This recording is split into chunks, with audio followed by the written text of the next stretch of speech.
Good afternoon class. History पढ़ा रहे थे। हिस्ट्री में एंशिएंट हिस्ट्री पढ़ा रहे थे। एंशिएंट हिस्ट्री में इंडस वैली सिविलाइजेशन बताए थे। इंडस वैली सिविलाइजेशन में बताया था कि बाढ़ के कारण इंडस वैली सिविलाइजेशन क्या हो गया, उसी में समाप्त हो गया। लेकिन ये बताओ कि इंडस वैली सिविलाइजेशन में हम अगर मान लें कि 15 लाख लोग थे, 2 3 4 5 15 लाख लोग थे, तो क्या बाढ़ में पूरे 15 लाख लोग मर जाएंगे? इसमें से कुछ बच जाएंगे? नहीं बच जाएंगे। इंडस वैली सिविलाइजेशन की जो साइट बनाई थी,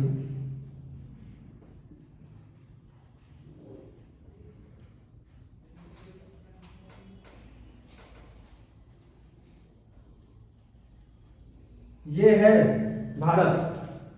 और लेकिन इंडस वैली सिविलाइजेशन के टाइम पे, इंडस वैली सिविलाइजेशन का काल क्या था?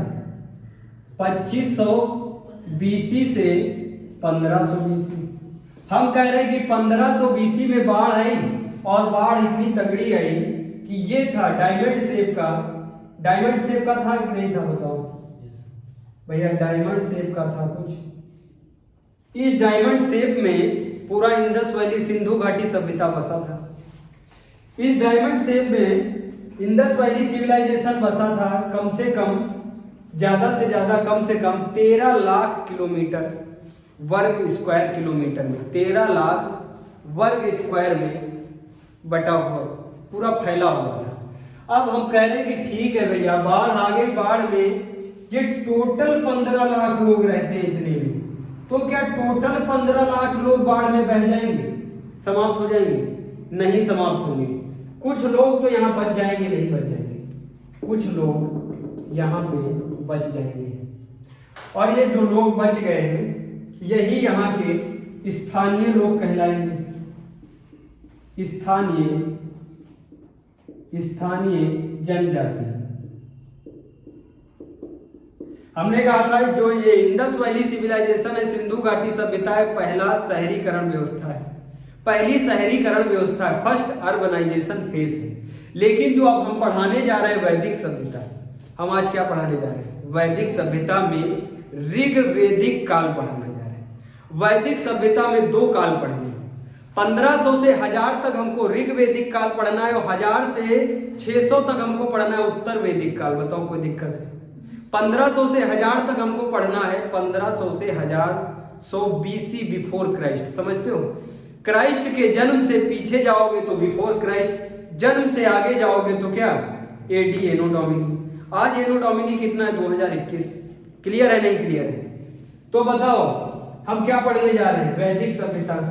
वैदिक सभ्यता में हम क्या पढ़ने जा रहे हैं? ऋग्वेदिक काल। वैदिक सभ्यता में क्या पढ़ने जा रहे हैं? ऋग्वेदिक काल। ऋग्वेदिक काल का समय है 1500 से 1000 बीसी। 1500 से 1000 बीसी, 1500 से 1000 बीसी का काल है। समझ में आ रहा नहीं आ रहा? भैया ये इंडस वैली सिविलाइजेशन बताएं। इंडस वैली सिविलाइजेशन हम कह रहे हैं खत्म हो गया। बाढ़ आई और इंडस वैली सिविलाइजेशन खत्म हो गया। इसी पूरी दुनिया में क्या इंडस वैली सिविलाइजेशन के ही लोग थे? पूरी दुनिया में और कोई लोग नहीं थे? पूरी दुनिया में और भी लोग थे। तो मैक्स मुलर कहते हैं, मैक्स मुलर साहब कहते हैं कि सेंट्रल एशिया से जब सिंधु घाटी सभ्यता खत्म हो गया, जब सिंधु घाटी सभ्यता खत्म हो गया, तो सेंट्रल एशिया, मध्य एशिया से कौन आया? आर्य आए। आर्य क्या लेके आए? घोड़े लेके आए। घोड़े लेके क्या आक्रमण करेंगे? किसके ऊपर आक्रमण करेंगे? स्थानीय जनजाति। इस स्थानीय जनजाति को आर्य क्या कहते हैं?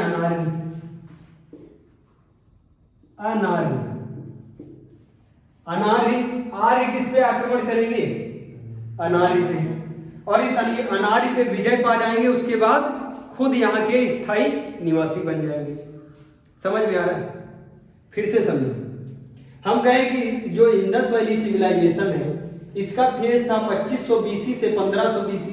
कहते हैं 1500 बीसी में बाढ़ आई थी, 1500 बीसी में बाढ़ आई और उस बाढ़ में पूरा सिंधु घाटी सभ्यता खत्म हो गया। कोई दिक्कत यहाँ तक? पूरा सिंधु घाटी सभ्यता खत्म हो गया। इसी पूरी दुनिया में एक प्लेस है जिसका नाम क्या है? मध्य एशिया। मध्य एशिया, ईरान इराक के ऊपर वाला पार्ट, रूस के नीचे वाले पार्ट को क्या कहते हैं? मध्य एशिया कहते हैं। अफगानिस्तान के पश्चिम भाग में जो है, पश्चिम से थोड़ा और आगे जाओगे तो क्या पड़ेगा? मध्य एशिया। अपना भारत भी तो एशिया का पार्ट है, समझ में आ रहा है? हम मध्य एशिया की बात कर रहे हैं। मैक्स मुलर कहते हैं कि मध्य एशिया से आए। मध्य एशिया से कौन आया है? आर्य आए हैं। आर्य जब आए हैं तो इनके काल को क्या कहते हैं? ऋग्वेदिक काल। हम पढ़ने क्या जा रहे हैं? ऋग्वेदिक काल। एंशिएंट हिस्ट्री में हम पढ़ने जा रहे हैं वैदिक काल। फिर से समझना, वैदिक काल। वैदिक काल का समय है ये। जो सिंधु घाटी सभ्यता खत्म हुआ 1500 में, तो 1500 बीसी से ही स्टार्ट करो। 1500 बीसी से पीछे जाओ 600 बीसी तक। ये पूरा है वैदिक काल। इस वैदिक काल में दो काल है। एक है ऋग्वेदिक काल। ऋग्वेदिक काल जिसका समय काल है 1500 से 1500 बीसी से कितना है? 1000 बीसी। कोई दिक्कत? इसके बाद है उत्तर वैदिक काल। उत्तर वैदिक काल जिसका समय काल है 1000 बीसी से 600 बीसी। दोनों डालो, वैदिक काल डालो। वैदिक काल में पहला हमको पढ़ना है ऋग्वेदिक काल और दूसरा पढ़ना है हमको उत्तर वैदिक काल। भैया ऋग्वेदिक काल में केवल एक किताब है जिसका नाम है ऋग्वेद। ऋग्वेदिक काल में केवल एक किताब है जिसका नाम है ऋग्वेद। उत्तर वैदिक काल में 3 किताबें आएंगी जिनका नाम है यजुर्वेद, सामवेद, अथर्ववेद। यजुर्वेद, सामवेद, अथर्ववेद। ऋग्वेदिक काल में एक किताब का वर्णन है जिस किताब का क्या नाम है? ऋग्वेद। सारे वेदों में सबसे बड़ी किताब ऋग्वेद, सबसे पुरानी किताब ऋग्वेद। कोई दिक्कत यहां तक? सबसे ज्यादा जिसमें लिखावट है कौन सा वेद? ऋग्वेद। इसी ऋग्वेद में 10 मंडल है, 1028 सूक्त है और 1062 श्लोक है। तो बताओ ये सबसे बड़ी किताब हुई नहीं हुई? सबसे बड़ी किताब हुई नहीं हुई? अब तुम सोचो, दिमाग लगाओ कि सेंट्रल एशिया से ये लोग क्यों आए होंगे? भाई सेंट्रल एशिया में भी तो ये लोग रह रहे होंगे, इनके माता पिता बाबा सब सेंट्रल एशिया में रह रहे हैं। तो अभी तुमसे कह दिया जाए कि तुम उत्तर प्रदेश छोड़ के चले जाओ तो इतनी जल्दी चले जाओगे? नहीं जाओगे। तो ये सेंट्रल एशिया छोड़ के क्यों आए होंगे यहाँ पे? 2 कथन है। एक कथन ये कहता है, एक वैज्ञानिक ये कहते हैं कि वहां पे खाने का बहुत दिक्कत थी, खाने की बहुत दिक्कत थी। लोगों के पास खाना नहीं था क्योंकि वहां पे वेजिटेशन अच्छा नहीं है। वेजिटेशन का मतलब समझते हो? वेजिटेशन का मतलब होता है भैया खाने पीने वाली हरियाली। सिंपल शब्दों में खाने पीने वाली हरियाली। वेजिटेशन कहाँ पे अच्छा नहीं है? सेंट्रल एशिया में अच्छा नहीं है।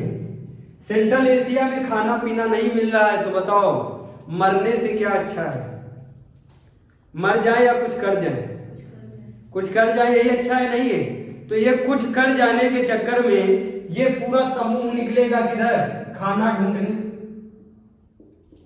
ये पूरा समूह किधर निकलेगा? खाना ढूंढने।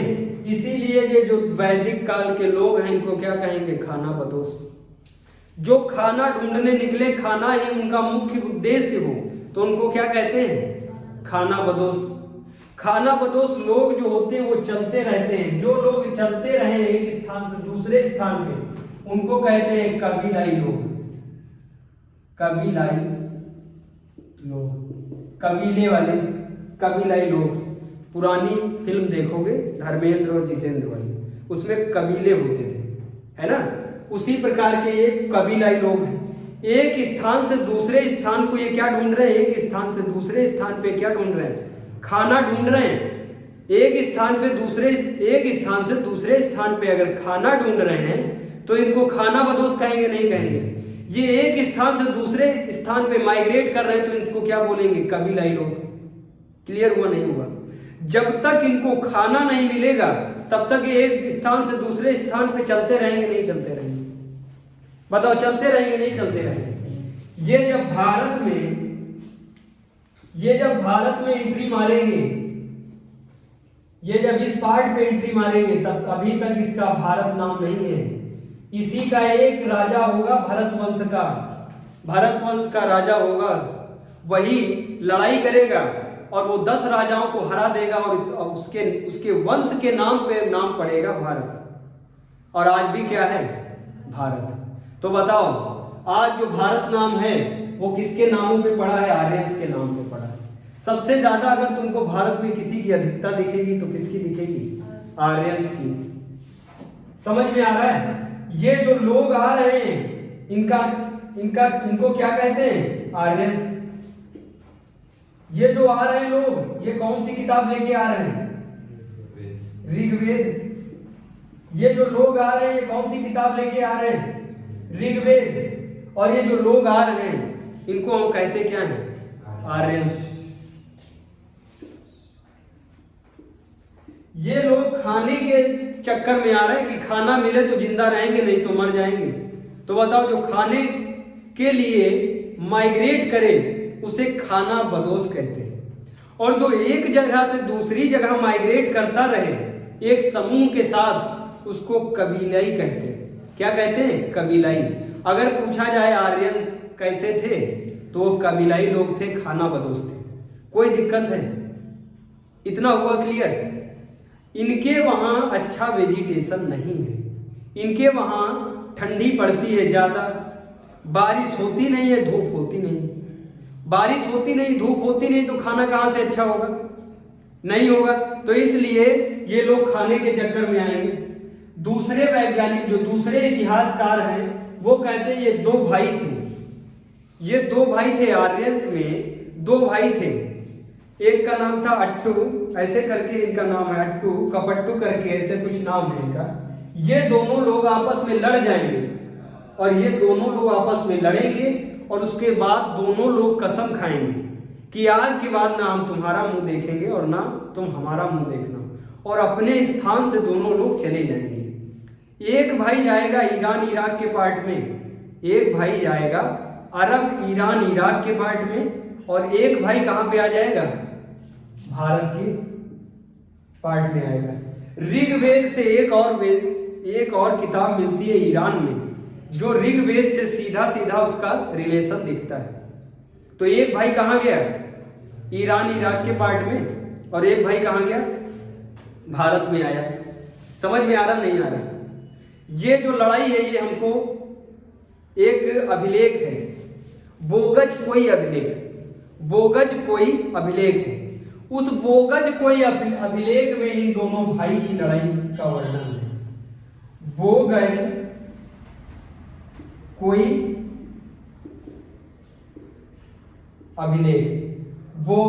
अभिलेख, इसका ये जब अभिलेख लिखा गया था तो इसका समय काल है 1400 BC, 1400 BC। समझ में आ रहा है? और ये जहां से प्राप्त हुआ है वो एरिया है सेंट्रल एशिया, मध्य एशिया का है। और उस मध्य एशिया में अब बताओ इनका नाम भी है, इनका आर्यंस का नाम मिल रहा है, और ये आर्यंस यहाँ भी एंट्री कर रहे हैं। तो बताओ, तुमको लग रहा नहीं लग रहा कि मध्य एशिया से आए होंगे? लग रहा नहीं लग रहा कि मध्य एशिया से आए होंगे? समझ में आ रहा नहीं आ रहा? 2 कथन मिलते हैं। एक कथन मिलता है कि इनके खाने के लाले पड़े थे, इसलिए ये खाने के चक्कर में भारत आए, खाना ढूंढने के चक्कर में ये भारत आ गए। और दूसरा जो इतिहासकार क्या कहता है कि इन दोनों 2 भाई थे, 2 भाइयों की लड़ाई हुई, और उस लड़ाई का वर्णन जिस अभिलेख में मिलता है उसको क्या कहते हैं? बोगज कोई अभिलेख है। पूछा गया है बोगज कोई अभिलेख कहाँ से मिला है? सेंट्रल एशिया से मिला है। और इसको ढूंढने वाला, जो इसको ढूंढना है, जिसने इसको ढूंढा है, जिसको ये प्राप्त हुआ है, उसका नाम है हुई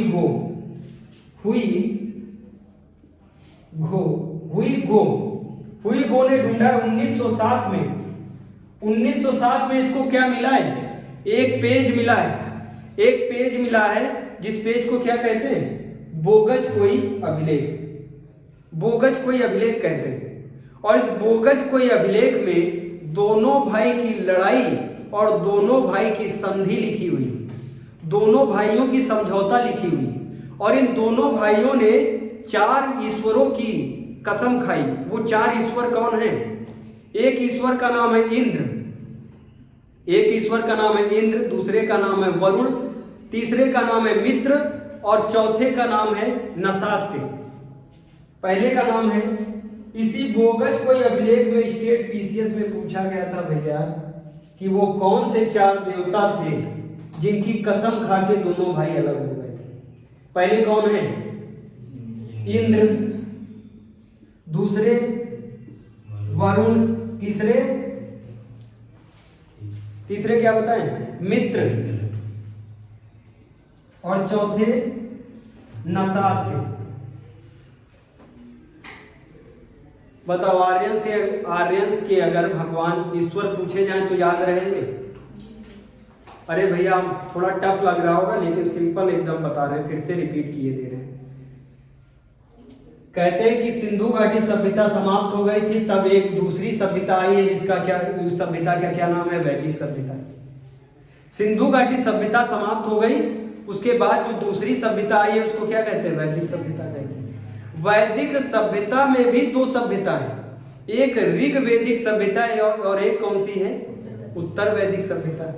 ऋग वैदिक सभ्यता में एक ही किताब है जिसका क्या नाम है? ऋग्वेद। अब ये कहा जा रहा है कि ये लोग आए कहां से, सबसे बड़ा मुद्दा है कि ये लोग कहां से आए हैं। तो एक हमें अभिलेख, एक लड़ाई, एक पेज में कहीं पे एक्सवेशन हो रहा था, मतलब खुदाई हो रही थी। तो वो खुदाई कौन करवा रहा था? ह्यूगो। 1907 में सेंट्रल एशिया में, अरे मान लो ह्यूगो का घर बन रहा था, ह्यूगो का घर बन रहा था और घर में एक पेज मिल गया जिस पेज को इन्होंने देखा तो इनको लगा इस सदी का ही ये पेज नहीं है, ये बहुत पुरानी सदी का है। कितनी पुरानी सदी का है? 1400 बीसी का ये पेज है। और उस पेज पे लिखावट है किसकी? 2 भाइयों के लड़ाई की लिखावट है। 2 भाइयों ने लड़ाई की है और दोनों ने संधि की है। पूछा जाता है संधि अभिलेख, वैदिक काल का संधि अभिलेख कौन सा है? बोगज कोई अभिलेख। ये खूब फेवरेट क्वेश्चन है। बोगज कोई अभिलेख में अभिलेख, ताम्रलेख और शिलालेख अलग अलग होते हैं। पत्थर पे लिखा जाए तो शिलालेख, पत्थर पे लिखा जाए तो शिलालेख, अगर ताम्र के पत्ते पे लिखा जाए तो ताम्रलेख, पीपल के पत्ते पे लिखा जाए तो ताम्रलेख, अगर किसी पेज पे लिखा जाए तो क्या है? अभिलेख। समझ में आ रहा है? तो इनको क्या मिला है? अभिलेख, शिलालेख नहीं मिला है, अभिलेख मिला है। अभिलेख में लड़ाई का वर्णन है और कंप्रो का वर्णन है। कंप्रो समझते हो? सुलह समझौता। इस सुलह समझौता में दोनों भाइयों ने कहा कि हम अपने ईश्वर की शपथ खाते हैं कि आज के बाद दोनों भाई लड़ाई नहीं करेंगे और एक दूसरे को देखेंगे नहीं आज के बाद। किन 4 ईश्वरों की शपथ खाई? इंद्र, वरुण, मित्र, नासात्य। इंद्र, वरुण, मित्र, नासात्य। स्टेट पीसीएस में पूछा गया था इसलिए ये इंपॉर्टेंट है। समझ में आ रहा है? ह्यूगो को कब मिला ये अभिलेख? 1907 में एक पेज मिला जो बहुत पुराना है। समझ में आ रहा है? ह्यूगो को जो पेज मिला, इसी के पेज के आधार पे मैक्स मुलर साहब कहते हैं कि ये जो आर्यंस हैं ये सेंट्रल एशिया से आए हैं। ये आर्यंस कहां से आए हैं? मध्य एशिया या सेंट्रल एशिया। इनका काम सरल हो गया? नहीं हो गया भैया। इन्होंने बोगज कोई अभिलेख देखा। बोगज कोई अभिलेख में 2 भाइयों की लड़ाई लिखी हुई है जिसमें वो कहते हैं हम आर्यंस हैं, हम दोनों आर्यंस हैं और आपस में लड़ाई किए हैं, एक दूसरे का सिर फोड़ दिए। उसके बाद सुलह समझौता, उसमें लिखा हुआ कि सुलह समझौता की। सुलह समझौता को क्या कहते हैं? संधि। अगर पूछा जाए संधि अभिलेख पुराना कौन सा है तो बोगज कोई अभिलेख है। सबसे पुरानी संधि कहां पे मिलती है? वैदिक सभ्यता में। वैदिक सभ्यता में कौन से लेख में? बोगज कोई अभिलेख। बोगज कोई अभिलेख में क्या मिलता है? दोनों भाइयों का सुलह मिलता है। दोनों भाई ईश्वर की शपथ खा के क्या कहते हैं कि आज के बाद ना हम लड़ाई करेंगे और ना एक दूसरे का चेहरा देखेंगे। एक भाई चला जाएगा ईरान इराक के पार्ट में और एक भाई किधर जाएगा? भारत की तरफ रवाना होगा। समझ में आ रहा है? अरे ये सब तुम हवाबाजी भी समझ सकते हो, पढ़ने के लिए कुछ हवाबाजी और कुछ वास्तविकता होती है ना। अब क्या है, ये क्या बता रहे हैं कि सेंट्रल एशिया से आया। ये कौन बता रहा है? Max Muller. कई बार एग्जाम में पूछा गया। मैक्स मूलर कहते हैं कि ये जो आर्य हैं ये सेंट्रल एशिया से आए हैं। समझ में आ रहा है? अरे भैया सिंधु घाटी सभ्यता, एक और पॉइंट याद रखो, सिंधु घाटी सभ्यता फर्स्ट अर्बनाइजेशन फेज था। अगर तुमसे पहला ग्रामीण फेज पूछा जाए, पहला ग्रामीण सभ्यता अगर पूछी जाए, पहली ग्रामीण सभ्यता, तो वो वैदिक सभ्यता थी। क्योंकि यहाँ पे ईंटों के मकान नहीं है, यहाँ पे तिनका तिनका जोड़ के जो एक वो बनाया जाता है, मड़ैया बनाई जाती है और उसमें लोग रहते हैं। ये कबीलाई लोग हैं, ये स्थायी लोग नहीं है। स्थायी जो होगा वही 2 मंजिले 3 मंजिले मकान बनाएगा। जिसको स्थायी नहीं रहना वो 2-3 मंजिल का क्यों बनाएगा? समझ में आ रहा है? तो बताओ, ये जो आर्यंस थे ये स्थायी थे? स्थायी नहीं थे, कबीलाई थे, खानाबदोश थे। सेंट्रल एशिया से पता चलता है बोगज कोई अभिलेख से, जो ह्यूगो नामक एक विद्वान को मिला एक पेज। कब? 1907 में। उस 1907 के पेज में 2 भाइयों की लड़ाई लिखी हुई है। 2 भाइयों ने चार ईश्वरों की शपथ खा के कहा कि आज के बाद हम लड़ाई नहीं करेंगे और एक दूसरे का चेहरा भी नहीं देखेंगे। एक भाई चला गया किधर? भारत की तरफ, एक ईरान की तरफ चला गया। बताओ इसमें सिंपल है, क्या दिक्कत है? और दूसरे जो इतिहासकार है वो कहते हैं कि लड़ाई वड़ाई नहीं हुई थी, इन लोगों को खाने मतलब ये खाने के लाले पड़े हुए थे, ये लोग भूख के मारे मर रहे थे। तो बताओ, मरने से अच्छा है कुछ करना? तो ये बताओ, वहां से ये माइग्रेट होंगे और खाना ढूंढते ढूंढते कहां पहुंच जाएंगे? भारत पहुंचेंगे। समझ में आ रहा है? अब ये मुद्दा उठता है कि आखिर ये आर्यंस आए कहां से? तो पहले जो शख्स हैं मैक्स मूलर साहब, मैक्स मूलर कहते हैं कि ये सेंट्रल एशिया से आए हैं। मैक्स मूलर कहां से कह रहे हैं? ये किसकी कॉपी कर रहे हैं? ये इसी की बोगज कोई अभिलेख को देख के क्या बता रहे हैं? मैक्स मूलर ने कहा, मैक्स मूलर के अनुसार आर्यंस कहां से आए थे? Central Asia. कई बार एग्जाम में पूछा गया है, नोट डाउन करो। सेंट्रल एशिया से, मैक्स मूलर के अनुसार सेंट्रल एशिया से आए थे। लेकिन बाल गंगाधर तिलक कहते हैं ये आर्कटिक रीजन से आए थे। बाल गंगाधर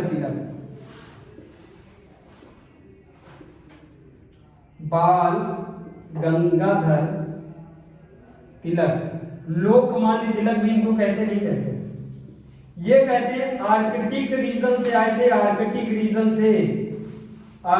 रीजन में 6 महीने का दिन और 6 महीने की रात होती है। अपने ही पृथ्वी पे आर्कटिक रीजन में जाओगे बहुत ऊपर तो 6 महीने का दिन और 6 महीने की रात रहती। कहते आर्यन जहां से आए थे वहां पे 6 महीने का दिन रहता और 6 महीने की रात जहां रहती है, वहां से आर्यन आए थे। ये किसने कहा है? बाल गंगाधर तिलक ने कहा है। कोई दिक्कत हो बताओ यहां तक? आर्कटिक रीजन से आए, ये कौन बोल रहा है? बाल गंगाधर तिलक। और जो तीसरे शख्स हैं उनका नाम है दयानंद सरस्वती। दयानंद सरस्वती कहते हैं तिब्बत से आए थे। दयानंद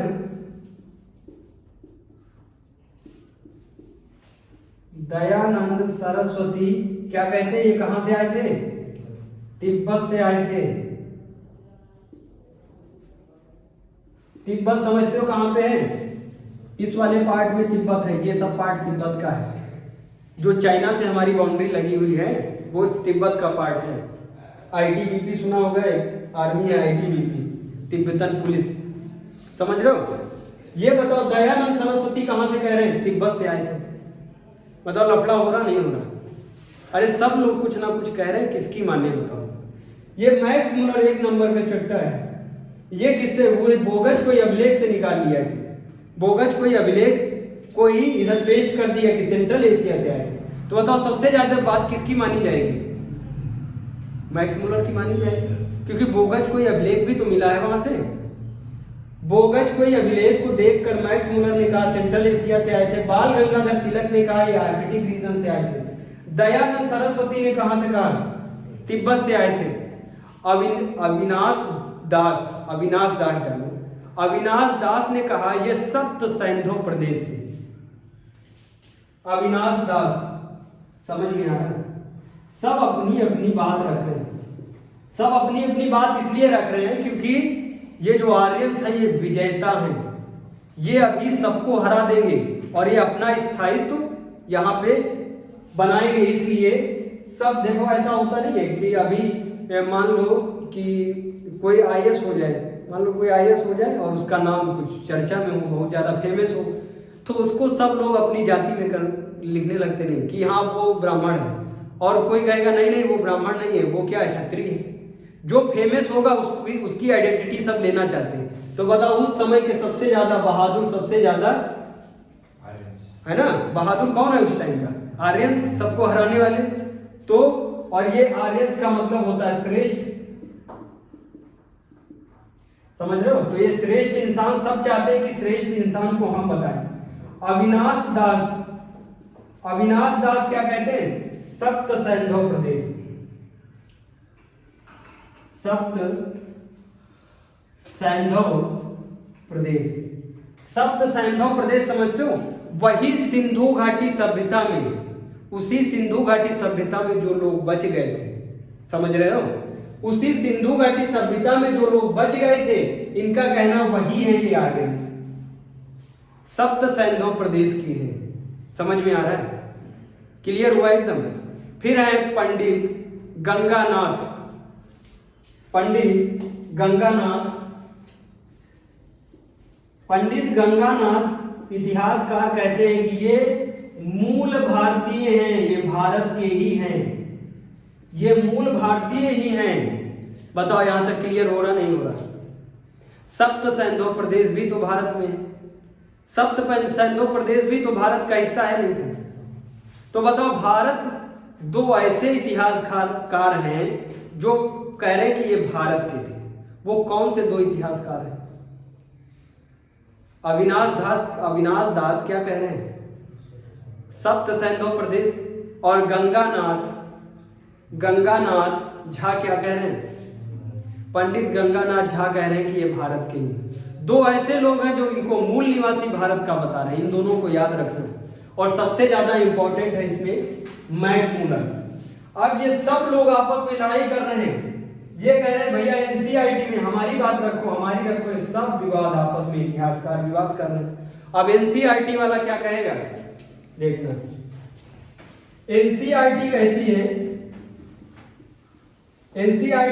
कि ये आल्पस पर्वत के पीछे से आए थे,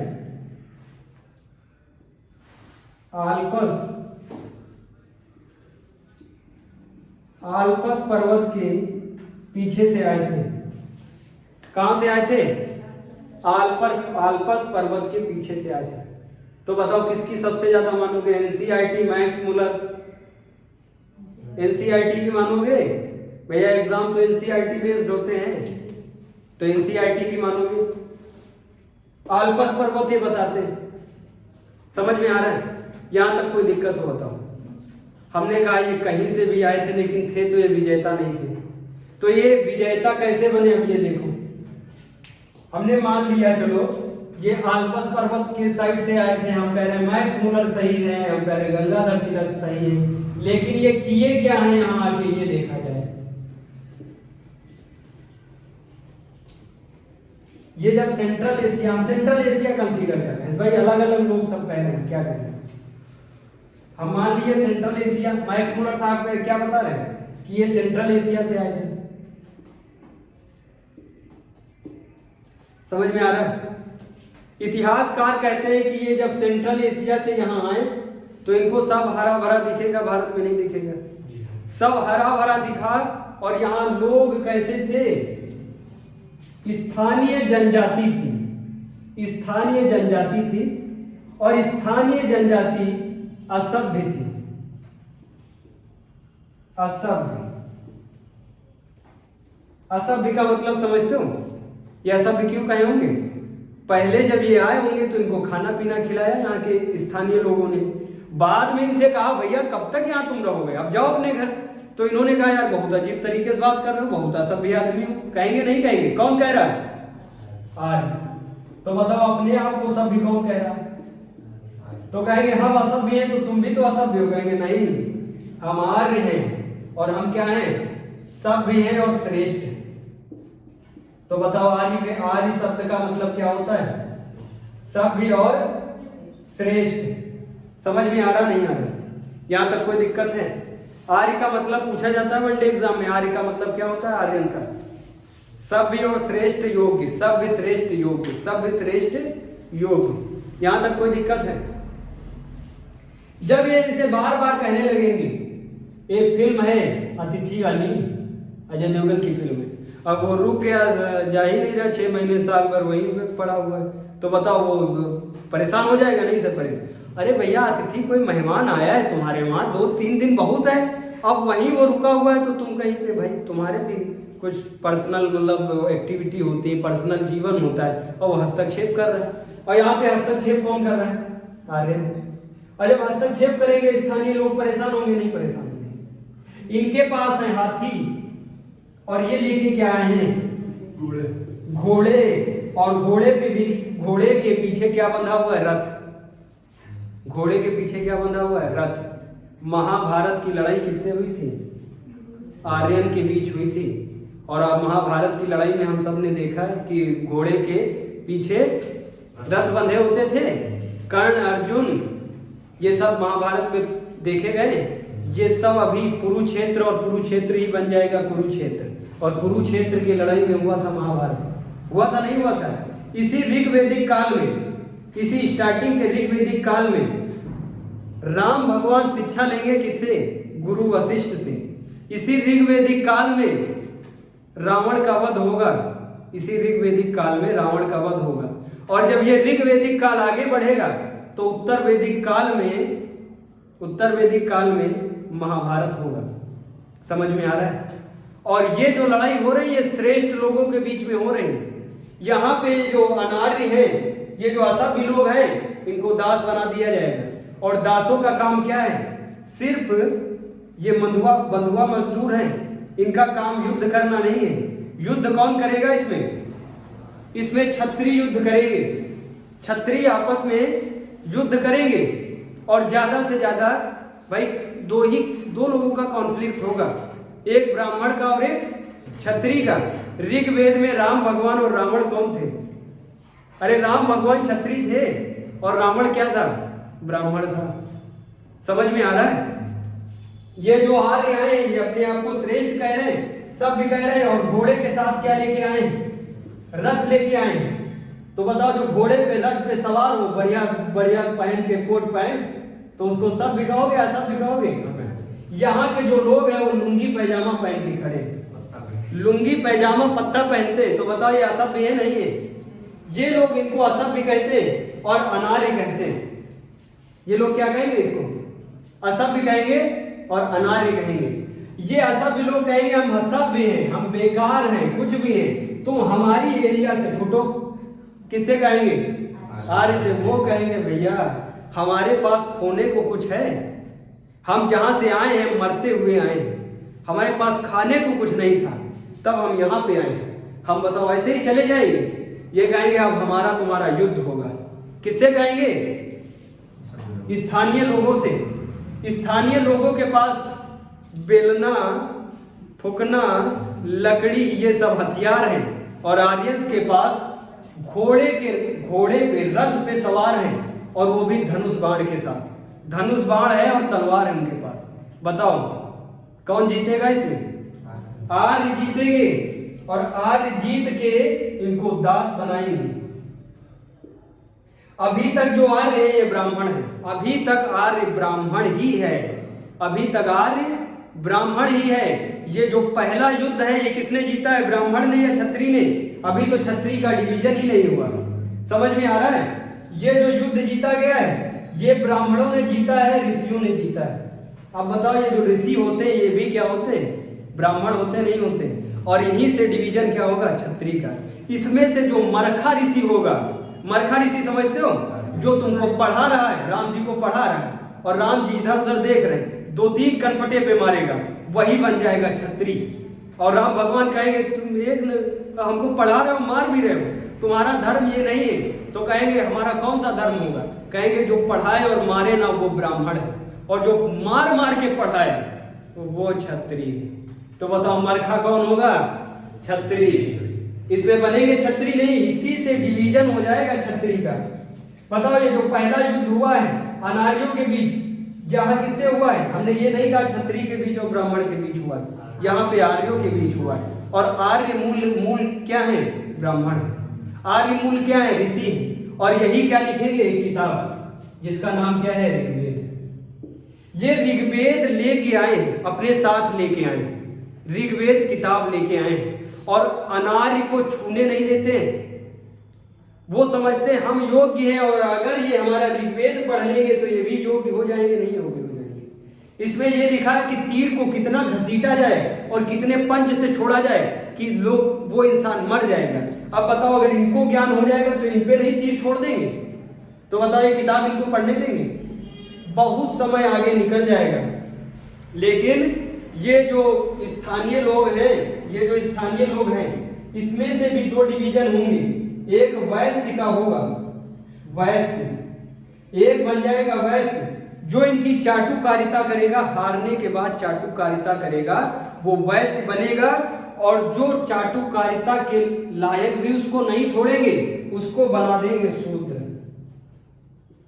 जिसको बंधुआ मजदूर बनाएंगे उसको क्या कहेंगे? शूद्र। और जिससे कहेंगे कि तुम काम करोगे, तुम इस फील्ड में काम करोगे और जो काम करके खेती करोगे, जो नाज आएगा तुम्हारे पास, वो तुम किसको दोगे? हमको दोगे। अगर नहीं दोगे तो तुम हमारे दास बन जाओ, मतलब प्योर एकदम तुमको क्या बना देंगे? शूद्र बना देंगे।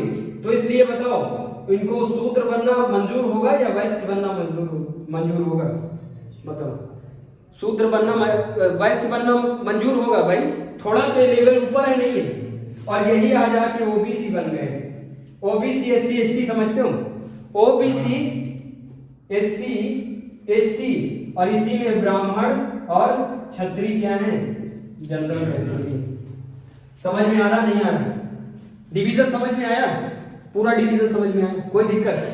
यहाँ पे जो शुरुआती लड़ाई कर रहे हैं किसके साथ कर रहे हैं? स्थानीय लोगों के साथ। स्थानीय लोगों के साथ लड़ाई करेंगे, जीतेगा कौन?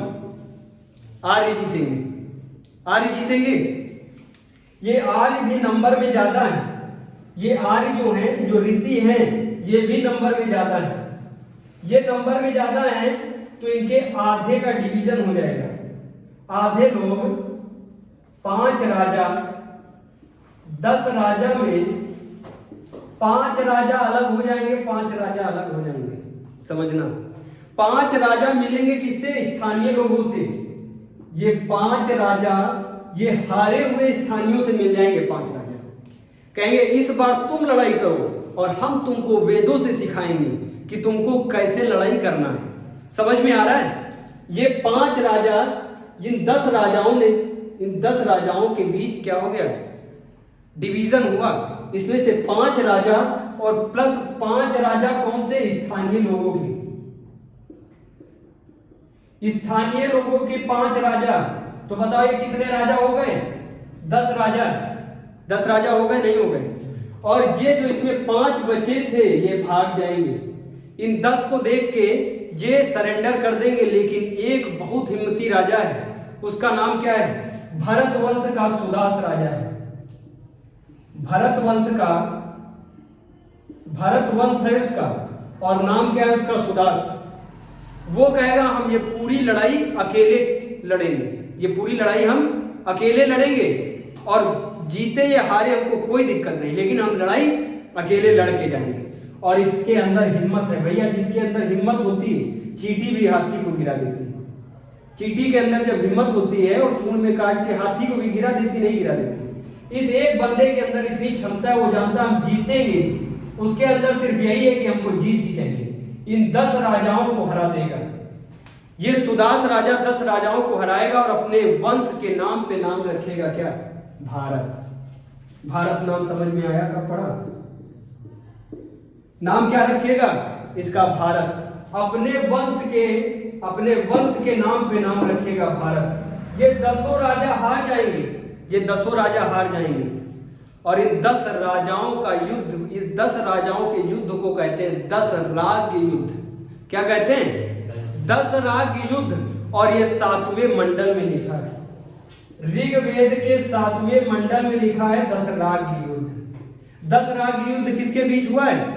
भारत वंश के सुदास राजा के बीच और 5 इसमें राजा स्थानीय जो हार गए थे स्टार्टिंग में, और 5 वो राजा हैं जो वही आर्यन से मिल गए, किससे? स्थानीय लोगों से।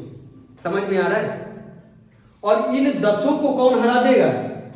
भरत राजा, भरत वंश के सुदास राजा हरा देंगे। किसको? 10 राजा को हरा देंगे। इसी 10 में इनसे कहेंगे तुम कुरुक्षेत्र में चले जाओ, इनसे कहेंगे तुम हार गए हो, तुम कुरुक्षेत्र में चले जाओ, और उसी कुरुक्षेत्र में ये सब फिर से संगठन बनाएंगे, ये सब फिर से संगठन बनाएंगे और कुरुक्षेत्र को कुरुक्षेत्र बना देंगे। तब फिर से इन्हीं के वंश से और इनसे लड़ाई होगी कि नहीं होगी? उसी को कहते हैं महाभारत का कुरुक्षेत्र। समझ में आया? नोट डाउन करो।